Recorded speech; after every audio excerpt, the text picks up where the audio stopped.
나는 왜 이 길을 걷고 있는가? 누구나 한 번쯤 던져본 질문입니다.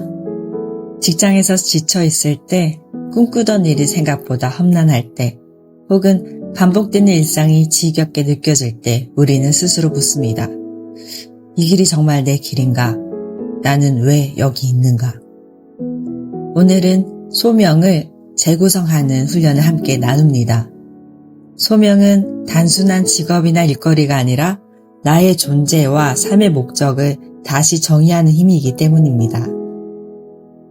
오스트리아 정신과 의사이자 심리학자인 빅터 프랭클은 죽음의 수용소에서라는 책을 통해 이렇게 말했습니다. 삶의 의미를 발견한 사람은 어떤 상황도 견뎌낼 수 있다. 소명은 환경을 초월하는 힘을 주는 내적 동기입니다. 인지행동치료 연구는 같은 사건도 해석에 따라 완전히 달라진다는 것을 보여줍니다.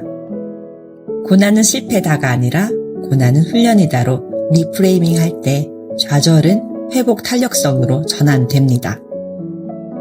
신경과학자 앤드류 휴버먼의 연구는 목적이 분명할 때 뇌의 도파민 시스템이 더 강하게 활성화된다고 밝혔습니다. 단순한 보상보다 소명에 따른 집중이 뇌를 지속적으로 움직이는 원동력이 됩니다. 파키스탄의 소녀였던 말랄라 유사프자이는 교육을 금지하려는 극단주의 세력에 맞섰습니다. 총격을 당한 뒤에도 나는 왜 사는가 라는 질문을 여성 교육을 위한 소명으로 리프레이밍 했습니다. 그녀의 삶은 단순한 학생에서 전 세계 여성 인권의 아이콘으로 바뀌었습니다. 스티브 잡스는 한때 자신이 만든 회사에서 쫓겨났습니다. 하지만 나는 끝났다가 아니라 나는 여전히 창조자다 라는 소명으로 리프레임 했습니다. 이후 픽사와 애플을 재탄생시킨 그의 길은 일자리가 아니라 사명으로서의 일의 가치를 보여줍니다. 마틴 루터 킹 주니어는 단순히 흑인의 권리를 외친 정치운동가가 아니었습니다. 그의 리프레임은 나는 정의와 평등을 위해 부름받았다라는 신앙적 소명이었습니다. 그의 연설 I have a dream은 한 개인의 꿈을 넘어 세대적 부르심으로 확장되었습니다. 이처럼 소명은 직업의 크기가 아니라 어떻게 리프레임 하느냐에 따라 영향력이 결정됩니다.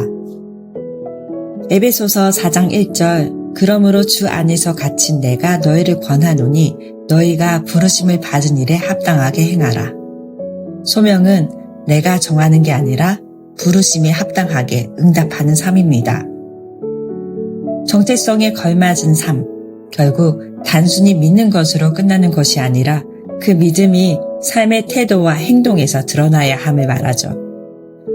로마서 8장 28절은 우리가 알거니와 하나님을 사랑하는 자, 곧 그의 뜻대로 부르심을 입은 자들에게는 모든 것이 합력하여 선을 이루느니라.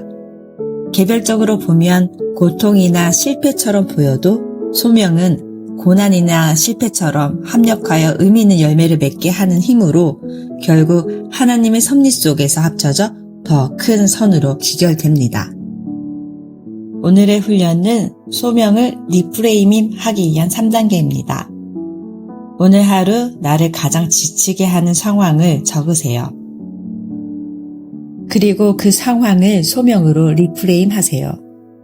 나는 단순히 보고서를 쓰는 게 아니라 사람들에게 질서를 제공하는 훈련을 받고 있다라거나 아니면 나는 단순히 설거지를 하고 있다가 아니라 내가 정리를 잘하는 달란트를 가지고 있어 우리 가족을 내가 보살피고 도와줄 수 있어서 다행이다, 감사하다 할 수 있는 리프레임 해보세요. 하루가 끝날 때 리프레임 한 순간이 어떻게 나를 버티게 했는지 기록해보세요. 작은 프레임이 모여 큰 소명을 회복시킵니다.